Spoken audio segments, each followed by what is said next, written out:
मेरा नाम राजेंद्र प्रसाद शाह है। मैं अररिया जिला के कुरसाकाटा गांव का रहने वाला हूं और मैं धर्म से अगर पूछिए तो मैं न हिंदू हूं न मुसलमान हूं। मैं आनंद मार्गी हूं। मैं भागवत धर्म को मानता हूं। इसलिए आजन मेरे मन में एक शंका है, जहां गीता कहती है धर्मस्य स्थापनार्थाय संभवामि जुगे जुगे, और मुसलमानों से सुनता हूं तो मोहम्मद इज द लास्ट पैगंबर। मेरा शक है कि परमात्मा अल्लाह की सृष्टि इनफिनाइट वेव्स में चल रहे हैं, तो इनफिनाइट समस्याएं आगे आएंगी। तो हुआ मोहम्मद द लास्ट पैगंबर। अगर ये सही है तो गीता का यह, कृष्ण का यह घोषणा संभवामि जुगे जुगे क्या गलत है? भाई साहब ने एक अच्छा सवाल पूछा है। उन्होंने हवाले था भगवत गीता का, जिसमें कृष्ण कहते हैं, उन्होंने कहा, संस्कृत में तर्जुमा नहीं किया।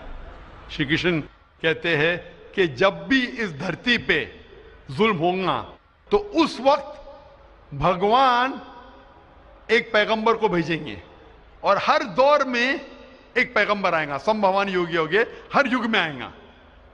तो भाई का सवाल है, क्या कृष्ण गलत है? आप मुसलमान क्यों कहते हैं कि मोहम्मद सल्लल्लाहु अलैहि वसल्लम आखिरी पैगंबर है? भाई साहब, सबसे पहले हम कहते हैं मोहम्मद सल्लल्लाहु अलैहि वसल्लम आखिरी पैगंबर है क्योंकि यह कहा गया कुरान मजीद में, सूरह आज़ाब में, सूरा नंबर 33 आयत नंबर 40 में कहा गया, मा काना मुहम्मदुन अबा अहदिम मिन रिजालिकुम वलाकिन रसूलुल्लाह व खातिमुन नबीन व काना अल्लाहु बिकुल्लि शैइन अलीमा। कि मोहम्मद सल्लल्लाहु अलैहि वसल्लम आप लोगों में से किसी के वालिद नहीं हैं, लेकिन खातिमुन नबीन है, आखिरी नबी है। क्योंकि कुरान मजीद में कहा गया है कि मोहम्मद सल्लल्लाहु अलैहि वसल्लम आखिरी नबी है, हम इस पे यकीन रखते हैं।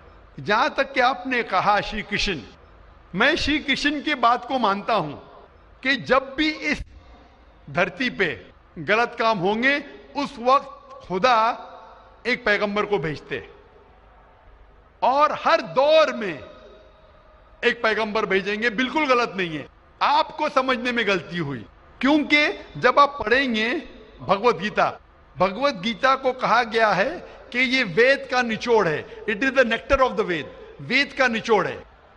और जब आगे आप पढ़ेंगे, लिखा हुआ कल की पुराना में, कल की पुराना में लिखा है, कल की पुराना चैप्टर नंबर 2 श्लोक नंबर 5, 7, 11, 15 में लिखा है कि एक कल की अवतार आएंगे जो कल युग में आएंगे और कल युग आखिरी युग होगा, और ये कल की अवतार लोगों को सही रास्ता दिखाएंगे।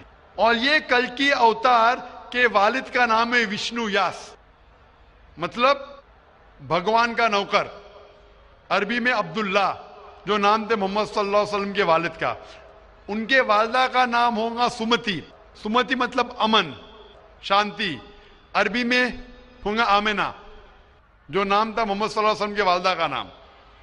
वो पैदा होंगे अमन के शहर में, जो है मक्का।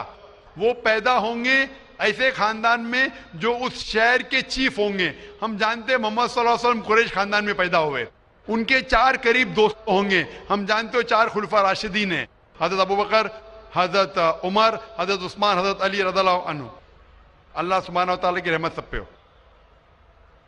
उनको सबसे पहली वही मिलेंगी एक गार में, एक केव में। हम जानते हैं मोहम्मद सल्लल्लाहु अलैहि वसल्लम को सबसे पहले वही मिली गारे हिला में। उनको रात के बाद सबसे पहले वही आएंगी। वो he will migrate northwards and come back. और मोहम्मद सल्लल्लाहु अलैहि वसल्लम मदीना में हिजरत की और फिर से वापस मक्का लौटे। ये सारी निशानियां जो लिखी है कल के अवतार के बारे में, वो हूबहू उतरती है मोहम्मद सल्लल्लाहु अलैहि वसल्लम पे। हर युग में एक अवतार आएगा, आखिरी युग होगा कल युग। ये कल युग है भाई साहब, ये कल युग है। और कल युग के आखिरी अवतार है कल के अवतार, जिसका नाम कुरान मजीद में लिखा गया है मोहम्मद सल्लल्लाहु अलैहि वसल्लम।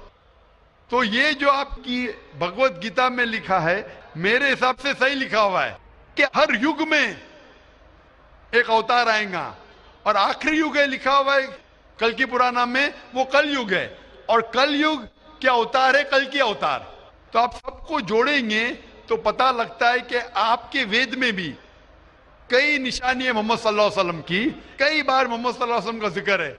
कम से कम 100 हवाले तो मैं दे सकता हूं जिसमें मोहम्मद सल्लल्लाहु अलैहि वसल्लम का जिक्र है। अगर आप पढ़ेंगे भविष्य पुराना पर्व 3 खंड 3 अध्याय 3 श्लोका 5 से 8, उसमें कहा गया है कि मोहम्मद सल्लल्लाहु अलैहि वसल्लम आएंगे और वो एक फॉरेनर रहेंगे और वो डेजर्ट से आएंगे। लिखा है भविष्य पुराना में पर्व 3 खंड 3 अध्याय 3 श्लोका 10 से 27 में मोहम्मद सल्लल्लाहु अलैहि वसल्लम का जिक्र है। अगर आप पढ़ेंगे कुंटप सुक्तास अथर्ववेद किताब नंबर 20 चैप्टर नंबर 127 श्लोक नंबर 1 से 14, उसमें मोहम्मद सल्लल्लाहु अलैहि वसल्लम का जिक्र है। मोहम्मद सल्लल्लाहु अलैहि वसल्लम का जिक्र कई जगह वेद के अंदर है, कई जगह पुराना में है। तो अगर आप भगवत गीता को लेते हैं, पुराना को लेते हैं, कल की पुराना को लेते हैं और एक मानते हैं, तो सारे ये श्लोका कह रहे हैं कि आखिरी पैगंबर आने वाले मोहम्मद सल्लल्लाहु अलैहि वसल्लम है और हमें मोहम्मद सल्लल्लाहु अलैहि वसल्लम मानना चाहिए। भाई साहब जी भगवत गीता मानते हैं आप? देखिए, मैं मानता किसी को नहीं हूँ। मैं तर्क के बौद्धिक स्तर पर जो मेरा लॉजिक एक्सेप्ट करता है उसी को मैं मानता हूँ। लेकिन आपने भगवत गीता का हवाला दिए क्या? नहीं, मानना का मतलब वो आंख बंद कर मानना, मैं आंख खोल कर मानता हूँ। तो आंख खोल के आप मानते क्या नहीं भगवत गीता को? बिल्कुल मानता हूँ। जो मानने तो भगवत लायक गीता मानता में लिखा है जो आने वाले आखिरी अवतार, जो पुराण कल की पुराना में लिखा हुआ है कल के अवतार, उसमें मानते हैं आप? देखिए, पुराण की बात नहीं कर सकूंगा क्योंकि कुरान की बात नहीं, पुराना कल की पुराना पुराण में मैं कर रहा हूँ क्योंकि पुराण हाँ। पुराण के बारे में पुराणकार का जो कहना है कि अष्टादश व्यासस वचनम दुए पापाय पर पीड़नम पुण्याय पर हितनम। इसी तरह का है कि 18 पुराण का उद्देश्य है कि दूसरे को कष्ट देना पाप है और दूसरे का भलाई करना पुण्य है।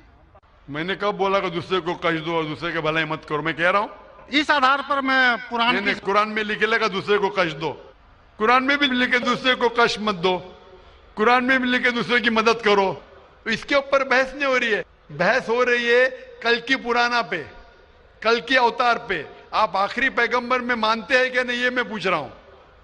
मुझे कल की पुराण का अध्ययन नहीं है, कल की पुराण का अध्ययन नहीं है डॉक्टर साहब, मुझे कल की पुराण का अध्ययन नहीं है। तो आप अगर बुद्धि के ऊपर आप मानते हैं तो मेरी ये आपसे इल्तिजा रहेंगी कि कल की पुराना पढ़ो और ये जांच पड़ताल करो कि कल के अवतार कौन है और कल के अवतार की तहकीक करो। आप इंशाअल्लाह मोहम्मद सल्लल्लाहु अलैहि वसल्लम में मानेंगे। तो मेरी आपसे इल्तिजा है कि आप इस पे तहकीक करो कि आखिरी अवतार कौन है और इंशाअल्लाह आपको हिदायत देंगे अल्लाह ताला।